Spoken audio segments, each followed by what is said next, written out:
And what I also like to do, if someone is coming for holidays or special occasion, like say anniversary, I like to leave like a little bottle of champagne for them or like a little present. I do leave postcards that they can take home with them. I think those little touches make people feel very special, and that's why they keep coming back. This is episode number 42 of the Short-Term Rental Success Stories podcast. Are you an investor that's looking to have your home professionally managed? Go to cohostit.com for more information.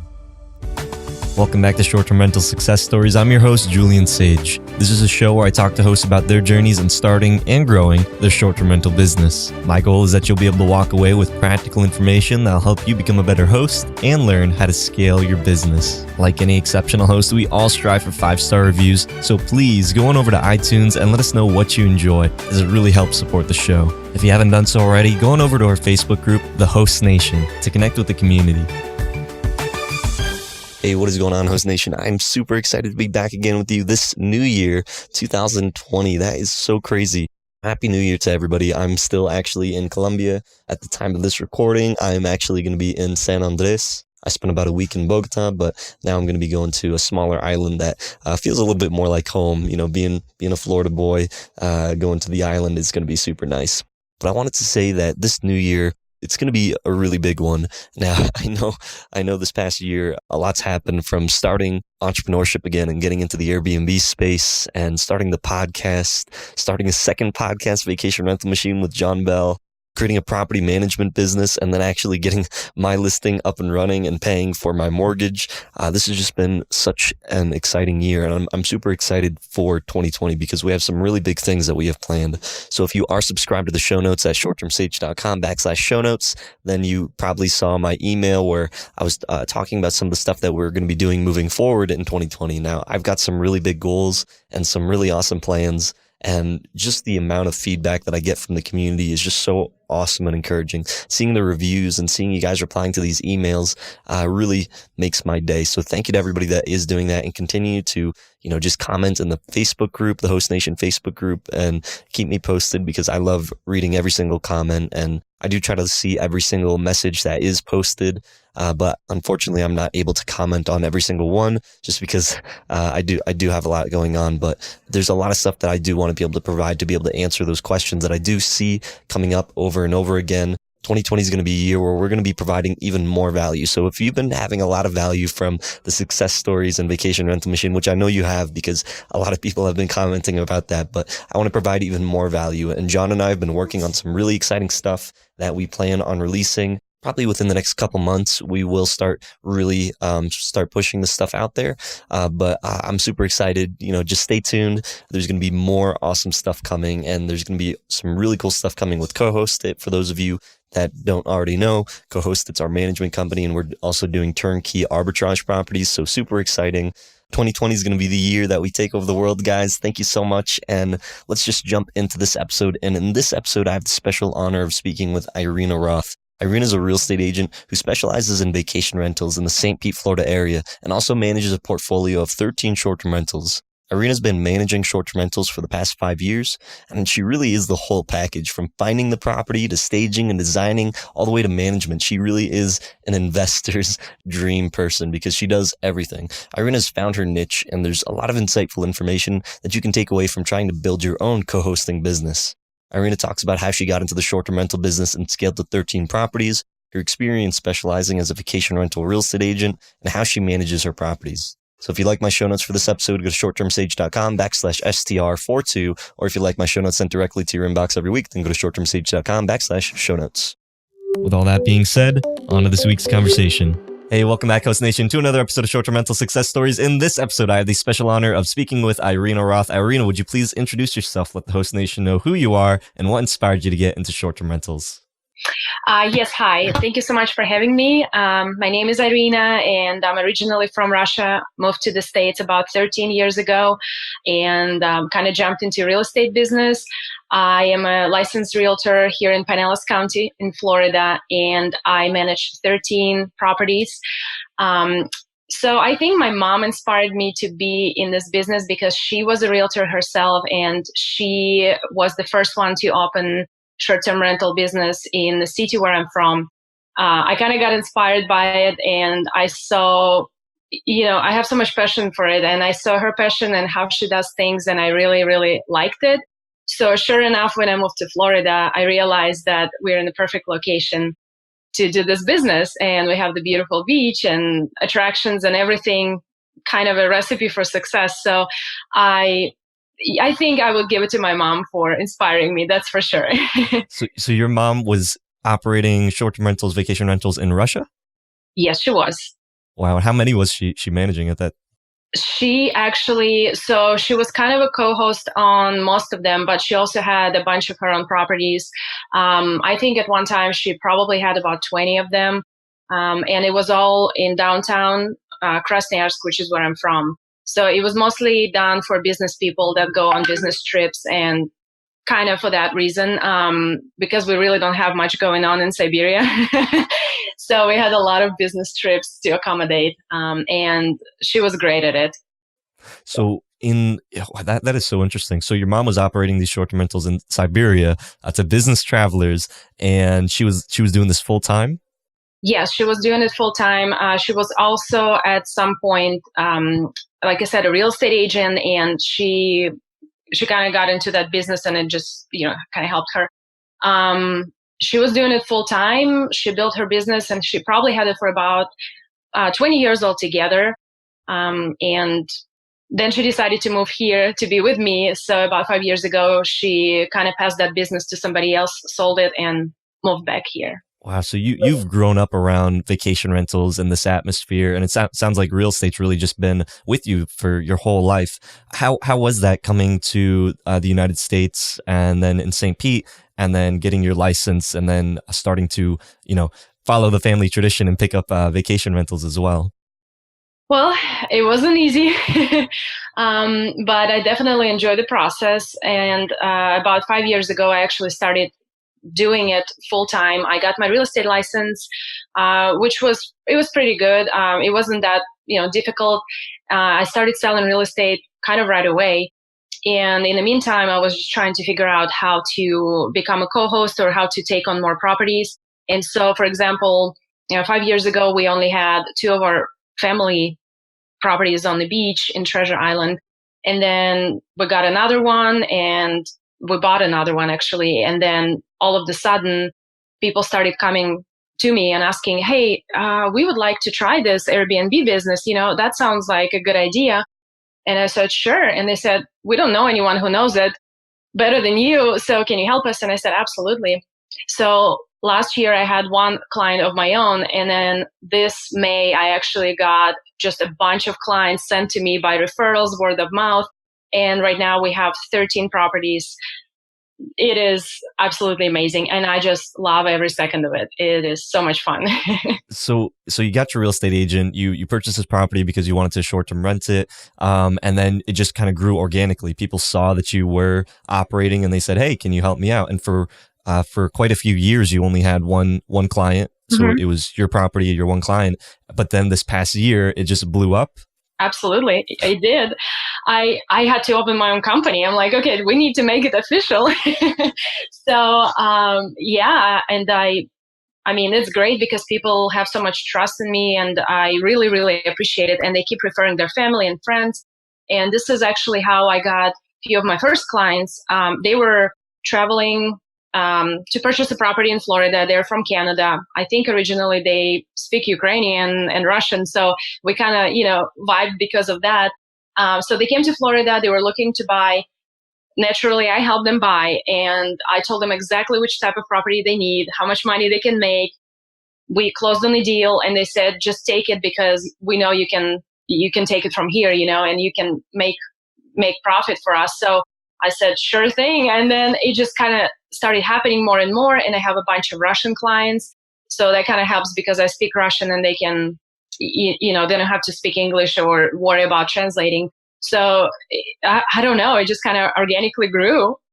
Wow, Irina, that is so cool. That is so awesome. So I think that that's such a really good combo, and I want to hit on the real estate aspect because that's pretty unique. Mhm. With your license though, you got your license, and were you specifically targeting short term rentals? Because you said you had one client for about 4 years until this year it really took off.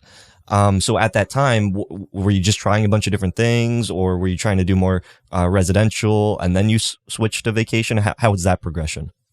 It kind of was a smooth transition on its own. I didn't really do anything. I know you should probably have a niche in real estate to be different, because I've noticed how like some of my friends are in commercial real estate that I have no idea about. But that's how you are successful, I feel like. So I started with residential because it was like the easiest thing to do, and I had friends who were looking to move into 3 bedroom, 2 bath, single family home, very very normal.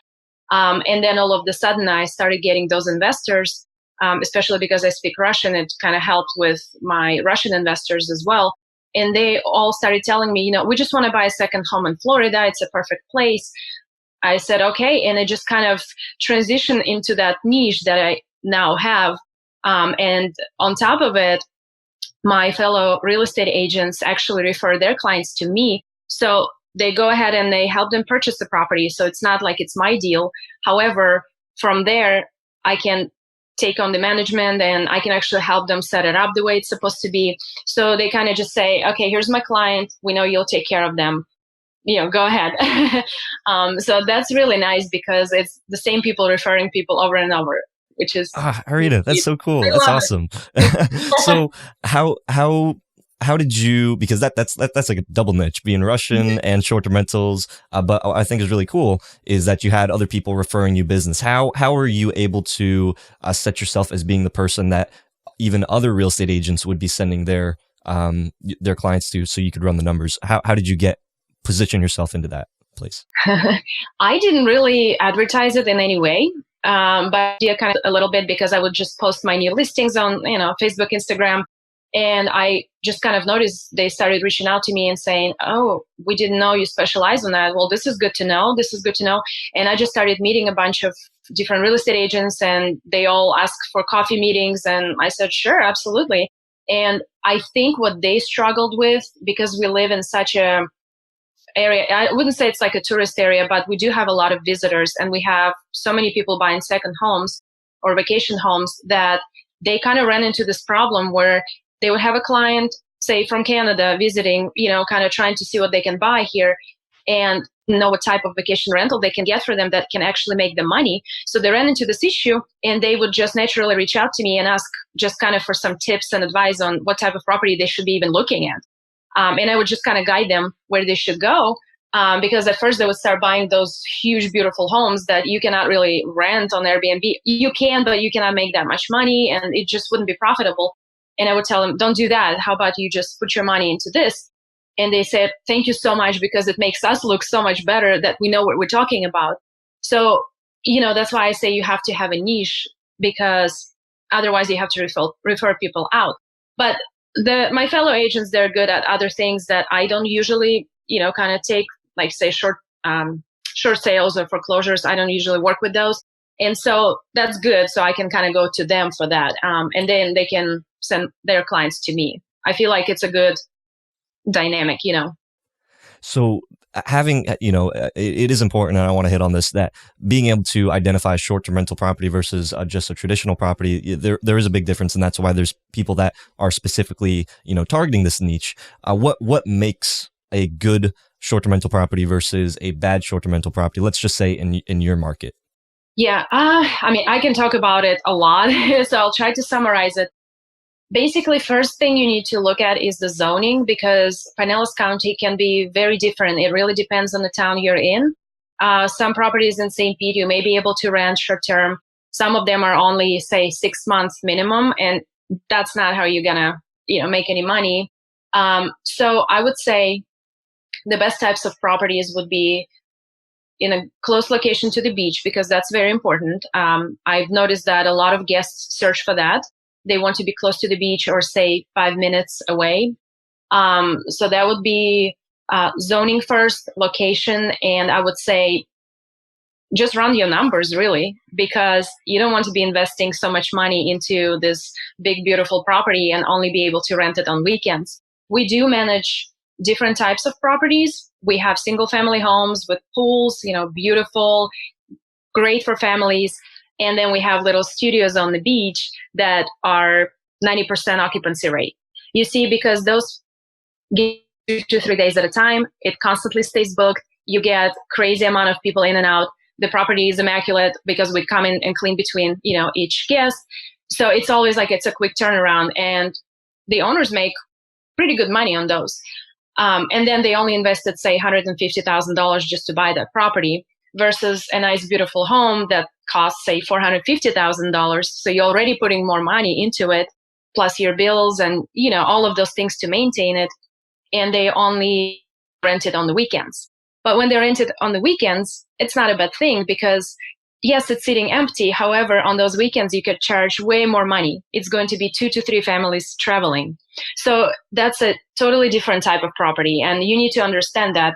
That's what I kind of help my hosts with. I tell them exactly like how much money do you have and how much we can maximize your income by, just selecting the correct type of property and seeing if you're going to meet those numbers, and kind of looking in the area too, like how are other people doing and what are they doing and how much they're charging. So we run through all those numbers. I think it's very important because I don't want my clients to be disappointed. So I kind of help with all that.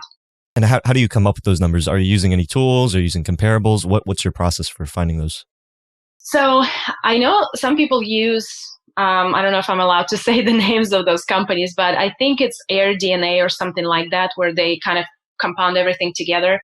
I actually do it manually because I feel like it's more accurate and I can focus on specific areas and kind of see, I read the reviews. If it's bad reviews, I make sure that I take it and turn it around, and we don't do those things. I make sure that we kind of, we're being proactive.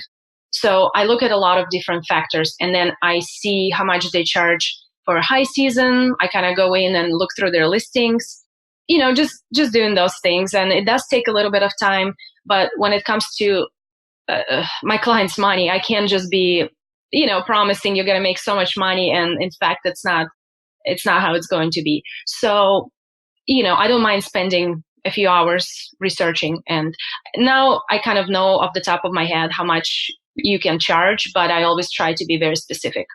And now what about furnishings? Are these are empty properties? Are you the one that is coming up with the design? Because obviously the price point is also going to be dependent on the amenities, the style of the property. Are you going in there with an idea of how much they should be spending up front? Are you advising them on like how much they should spend on furnishing and what type of furnishing?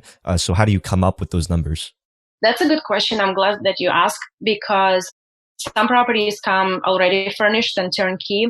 Some of them are empty. One of my clients just bought an empty house. I mean, there's really nothing in there. So he had to invest a lot of money up front, and it's a big place too. I do tell them exactly what to buy. I feel like I have so much experience with it now that I know what type of furnishings and linens and everything you need to purchase, because you want it to be durable, but you don't want to be spending crazy amounts of money, because the second it's ruined, you have to go and replace it. So we're kind of trying to be very practical. I would give them the list of things that they have to purchase. I have a list of inventory that has to be in each place. And I know how to furnish a 3-bedroom home versus a studio, and kind of come up with the overall feel of the place. And we try to keep it, put a little bit of design into it, and kind of decorate it nicely. I do have my degree in home staging as well, so that kind of helps me. I actually use it for real estate most of the time, but then when it came to Airbnb places, I just said, listen, let me just set it up the way it's supposed to be and make it functional yet beautiful, and then you don't have to worry about replacing all those expensive items. We can actually make it look really nice, and you don't have to break the bank. So that kind of helps. So yes, I do help them with that. And in the initial consultation that we have, I tell them to expect to spend X amount of money on the investment on top of purchasing the property. Irina, you're a whole package. You're the real estate agent, the property manager, and the designer. Man, you're awesome. It's so cool. So one of the things that I did want to ask though was your returns. Are you aiming for a certain type of return on investment with these properties, or how do you give a good baseline? So when someone's coming up to you and they say, "Hey, I want to invest in a property," how do you know like when they should be getting that return back, or are they just looking for cash flow? What's the baseline that you're going for? I think since the scale of my company is still very small, I'm able to actually be very kind of customize each property and pay a lot of attention to each of my clients, because some of my clients, they honestly just want to buy it cash, furnish it inexpensively, get it all rented and be able to pay their HOA fees or association fees. They're not looking to make a lot of money. So, and of course I ask what your goal is and all of that before we even start the process. So some of them are okay with the way it is. Now, some of my clients, they put a lot of money into it, so they would like for it to make sense to them. And that's what we talk about as well. So there's really not any specific number that we're looking for, kind of like a generic margin, I guess. But it really depends on their needs. And I'm able to provide that because, I can actually take my time with them. So that helps. So after that, you had that first property that you were managing at around 4 years, things really started to change. Were you doing anything different where it really was a tipping point where you started getting a lot more referrals and getting a lot more short-term rental business?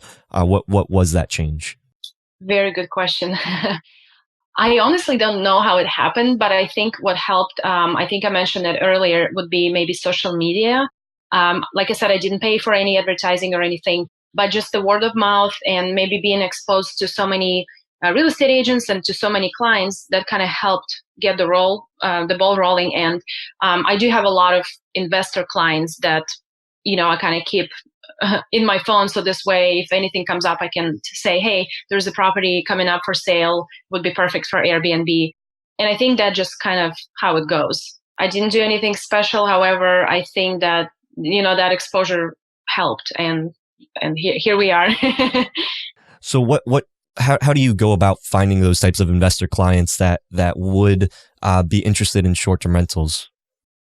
A lot of my clients are naturally looking for a vacation home, and what they do is they just ask, hey, I just want to get something here in Florida that I can come and visit, say, a couple months out of a year. For the rest of the year, I don't know what to do with it, and I just offer, hey, I can manage it for you and we can turn it into vacation rental. At least it will pay your bills, or whatever your goal is, we can figure it out, but at least you wouldn't have to pay out of pocket for all of the maintenance expenses and all of those other things. And they say, this is a great idea. And we just kind of take it from there. So a few of those people definitely were just looking for their own vacation spot, and they visit maybe once a year for a couple of weeks. But for the rest of the time, it sits, empty, and I can rent it on Airbnb and other platforms. So. But how are you finding these people? Are these all coming through like referrals, or are these coming through like just you going out and networking? So some of them are referrals, which I would say most of them are actually, and mostly internet websites like Zillow, Realtor.com, and they choose me as an agent, and then they contact me to help them with the purchase of a property.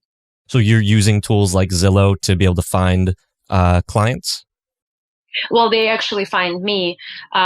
Some of them were Russian-speaking clients, and what they did, they just went on Zillow, I believe, or Realtor.com, and they typed in, Russian-speaking agent in Tampa Bay, for example, and I would pop up, and they would read my reviews and all of that, so they can actually make a decision to contact me. So it works great, and I feel like internet is a great tool.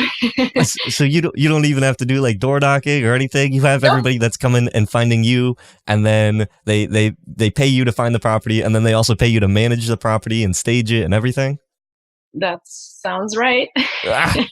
Man, you make this sound so easy, Irina. I wish it was, but I mean, you have to just build good relationships with your clients and other people that you meet and your friends, and they always think of you first before referring to someone else. And I feel it's very important. And I do this with my friends who have their own businesses.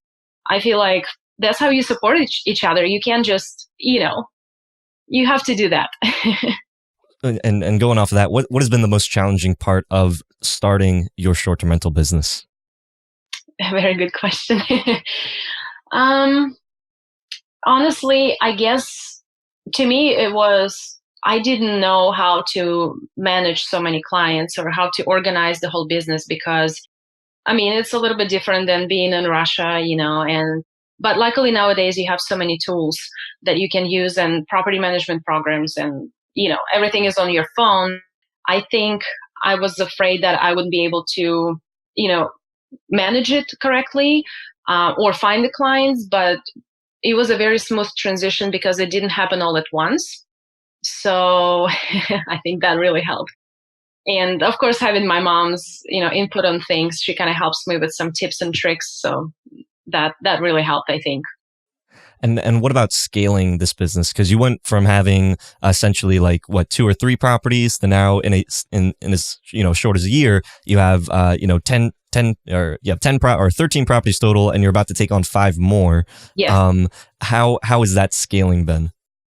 Again, I mean, it's just a returning client and he's an investor, so that really helps. And he just offered me to manage more properties that he has.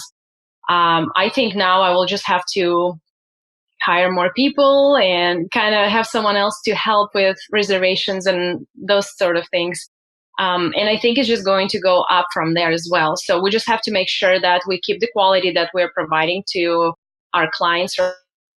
We have to make sure we keep the guests happy, just like we used to. Because I've noticed that a lot of companies that do management for vacation rentals, they kind of put it on an automatic thing. Like there's nothing personal, and it's just they don't answer their phone calls or messages, and I feel like it's totally unacceptable. I will never be one of those people, and I think that's why you should have a good team. So that's my next goal, is to kind of bring more people on board and start kind of like continue with a good quality, but start taking on more properties and making other people happy. I think it would be great.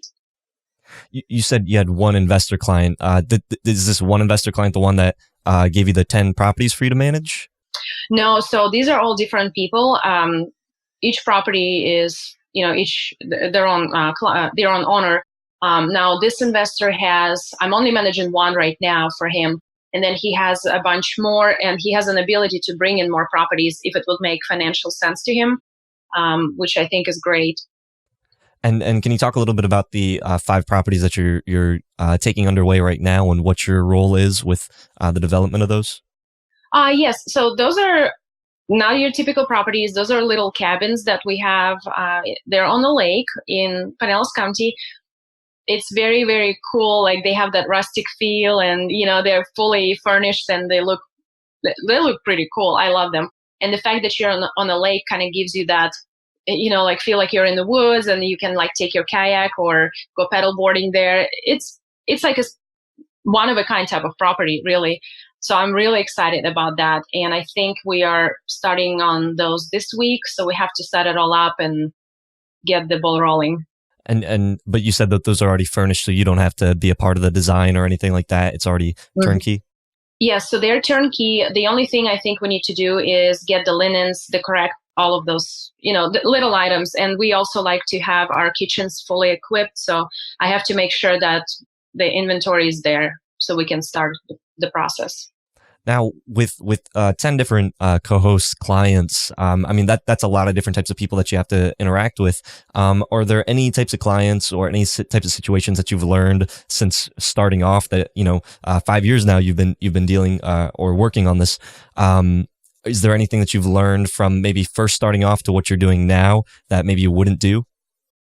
One thing I would do earlier, I would start sooner managing those properties because I think it's a great business. I did learn a lot, and it's only been a few years, so I think I have a lot more to learn, of course. But I think every day almost we run into situations when I'm like, okay, next time I'll do it differently, and I can't think of anything right this moment, but it really depends. And because each client is different, you just kind of have to be flexible with them. But all of my clients are pretty awesome. They are just so nice. And I think when they have the trust in you, it makes it a little bit easier.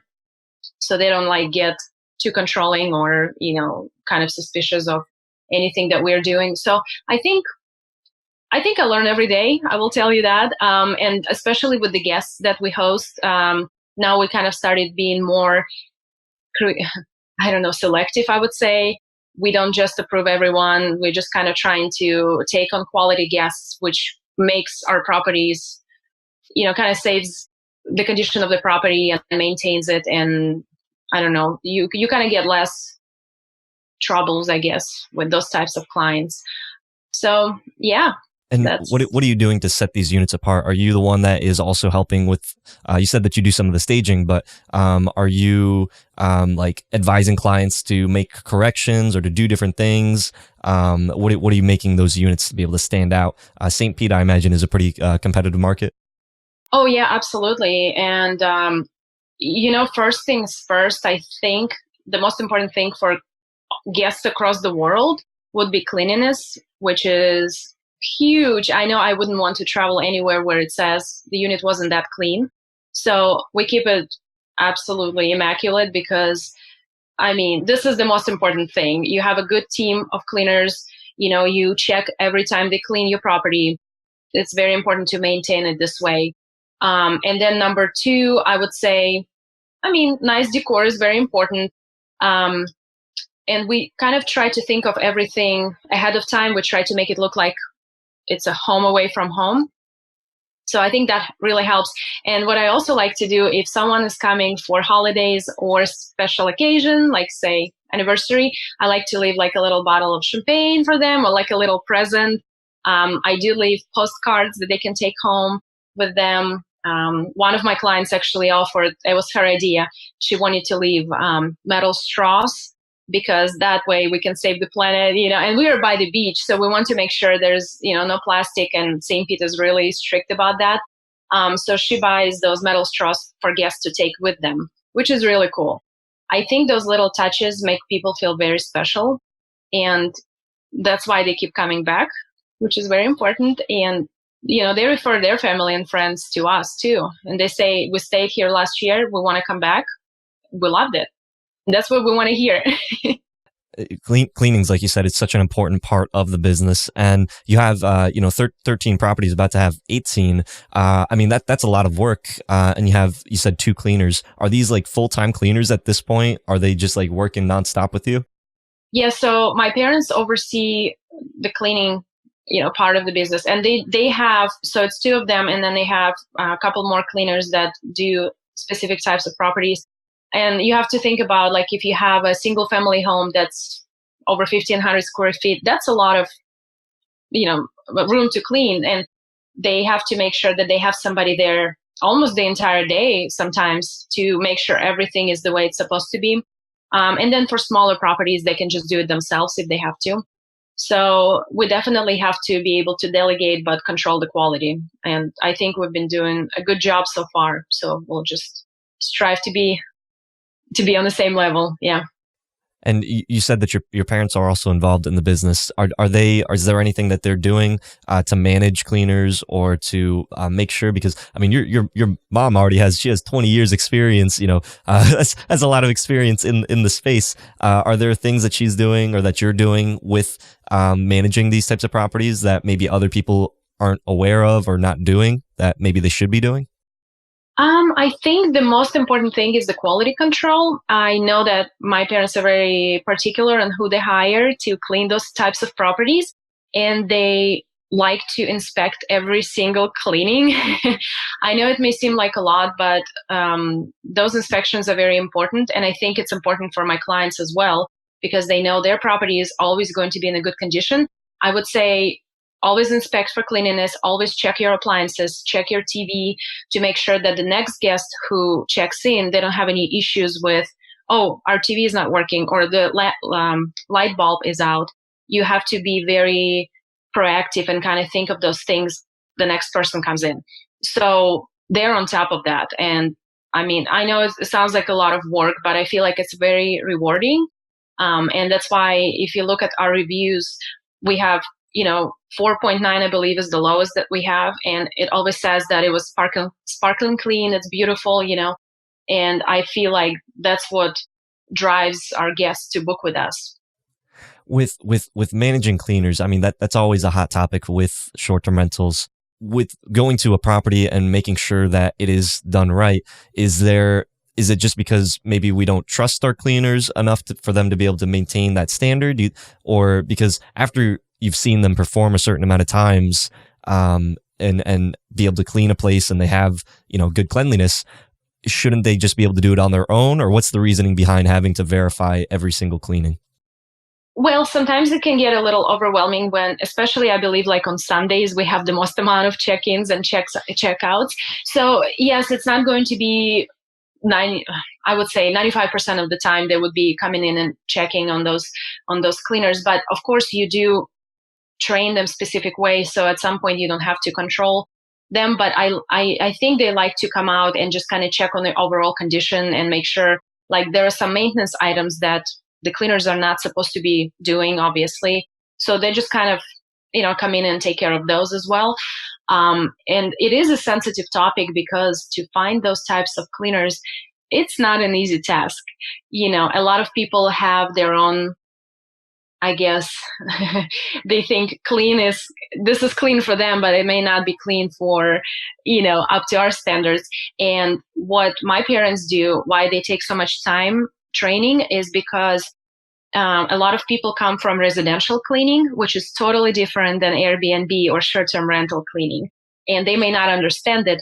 And so we talk about leaving the toilet paper roll on kind of unripped. So like you have to put a brand new roll of toilet paper. You have to make sure everything is even and it has to be at a certain angle, refill the shampoos, do all those things. And sometimes those cleaners might not even think that this is important. So those little things we always have to make sure are there so we can keep it consistent, throughout all properties. I think that's what takes the most time. Is there like a formal checklist that you guys go through, or is it by now everybody kind of knows what they're supposed to do? We have a list, and I think the first time you clean for us, you kind of look at it. But we do train in person and kind of show everything. And so by the time they clean their third property, they already know. But because each property is also different, they story and where everything. Because one time we had guests who rearranged all of our decorations. And so the cleaners went in and they had to go and put things where they're supposed to be. Sometimes they open the app and they look on Airbnb pictures just to make sure that's where that stuff goes, which I know is kind of silly, but you would want to keep it cohesive. So no moving stuff around. Is there anything that you do that has helped your guests leave positive reviews? I actually follow up with them and I ask them how they're doing and if there's anything that they need. One thing that I've noticed it's been very useful is to send a message after checkout to, kind of thank them for being with us and choosing to stay at our property and asking them if everything was good. And if everything was great, during their stay, could you please leave them that anything below 5 stars is usually negative for Airbnb and other platforms. So if they want to leave a review, kind of do it wisely. And if they have any feedback or suggestions, we're open to it and we like to take it into consideration. So I think that really helps with reviews, especially because now they realize, okay, everything was really good and we'll give you 5 stars. Like there is really nothing during your stay that was, alarming or unpleasant. And is there anything that you include in your units that has saved you time and money? Nothing that I can think of. What would you consider? So a lot of people might say like they might include security cameras. They might include like smart locks. Oh yeah, could be like a particular type of towel or.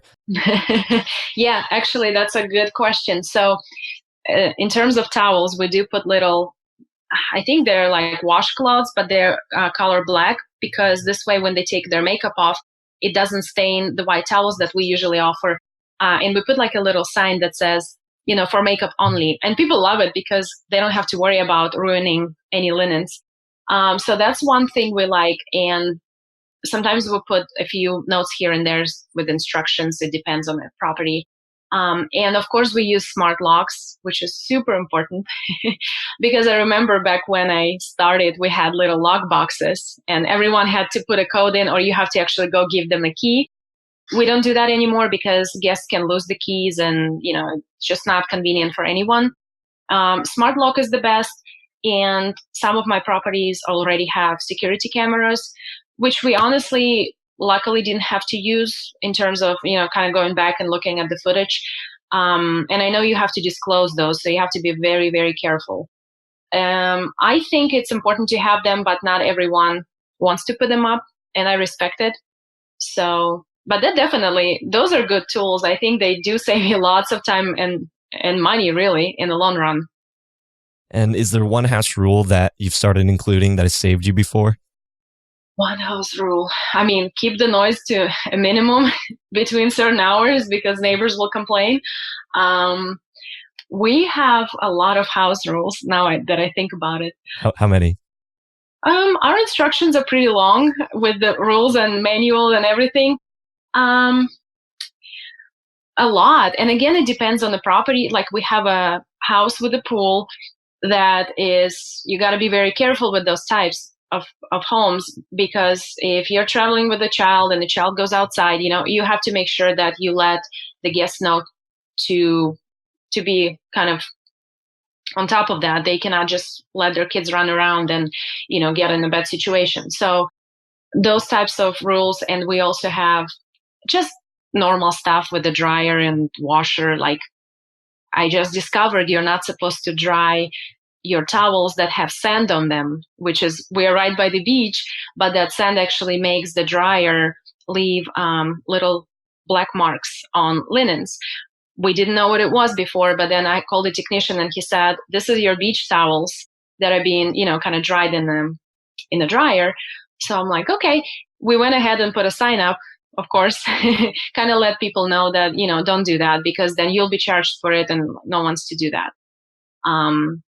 And I would just say the first thing we ask is just to treat this place as if it's your home and kind of leave it the way you found it.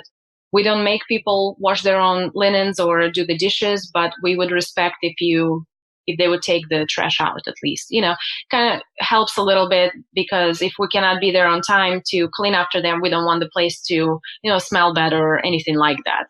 So just, I feel like those are common sense items, but you almost have to type out too many things just to prevent any problems. But a lot of people respect it and they read through it and they're fine. So, and if you could restart, if you could go back 5 years or to your first property, what would you do differently if you had to start from scratch? I think I already said that I would start sooner than that because I didn't even know about Airbnb probably 5.5 years ago. And then I discovered it and I said, wow, why didn't I use it sooner? So definitely that. And I would probably start working on getting my own Airbnb properties more than anything, because I really, really enjoy it. And managing other people's properties is absolutely amazing. But I would also like to have my own, which I'm working on right now. Yeah, I think that's it. And really, I think it's a learning process. So you're going to get there. You just have to be open to read more information about how things are done. And I guess trial and error would be, the best experience that kind of teaches you. Moving forward, would you be more focused on scaling the property management aspect or the real estate transactions? Good question. I like both. So I honestly don't know if I can pick. It's almost, I cannot live without either or right now. But I do like having the Airbnb business, property management business going, because you can scale it and still provide good customer service. And I don't see why I shouldn't have it going, And real estate transactions, I guess it all depends on the market, but I feel like where we are in our area, you always will have people buying vacation homes and you can't avoid that. So we'll see what happens. Is there anybody else in your market that is really kind of dominating the vacation rental niche, or is this really something that maybe not enough people are taking advantage of in their particular markets? I honestly don't know anyone else who advertises or kind of positions themselves as vacation rental specialist in real estate. I don't think I know anyone. And I actually work with a lot of realtors, like I said, who specialize on other things. And pretty much all of them tell me they don't really know that market that well. They kind of guess by I mean, just using common sense, they know, okay, it's a beachfront. It probably will make you money, but it's not always the case. So far, I think, I kind of find my niche and I think I will explore it more and take advantage of it. And if you could give one piece of advice to someone who's planning on starting, let's say their real estate and short-term rental business, what would that advice be? Oh, both. Okay. Do a lot of research and, educate yourself and listen to your podcast to get some tips. You heard it here. Yeah. I love hearing what other hosts say because there's just so many situations and so much valuable information you can get from it. So I feel like you should listen a lot before you try to do it on your own. And just less is more. Don't put too much furniture. Don't put too much items in your homes. Kind of set it up for them to be comfortable, but just enough. Take good pictures. Professional pictures is the key. Get as many reviews as possible to have visibility on Airbnb. I mean, there are so many things that you can do, and the information is out there. So I think education is key here. And where do you see short-term rentals going in the future? I think it's a blooming business, and I know it can get a little more saturated, but I think by local government, zoning rules and all that, it kind of weeds out those that are not there legally or not doing that well. And I also feel like if it's a good quality property, it's always going to get booked no matter what. And I think a lot of people do like vacation rentals versus hotels because it's more like a personal touch, and they support and love that.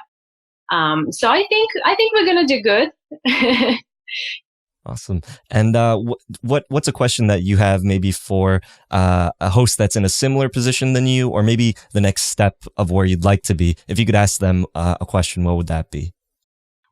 I guess I would say, why would you be in this business? I think it's a valid question to me, because it's not for everyone. And a lot of people don't even want to deal with it in the first place. They feel like it's overwhelming and it takes a lot of their time being away.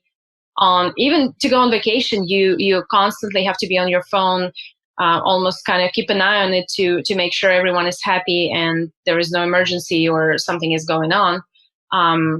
So yeah, I would definitely ask them why they're doing it and if they're enjoying it, and kind of go from there.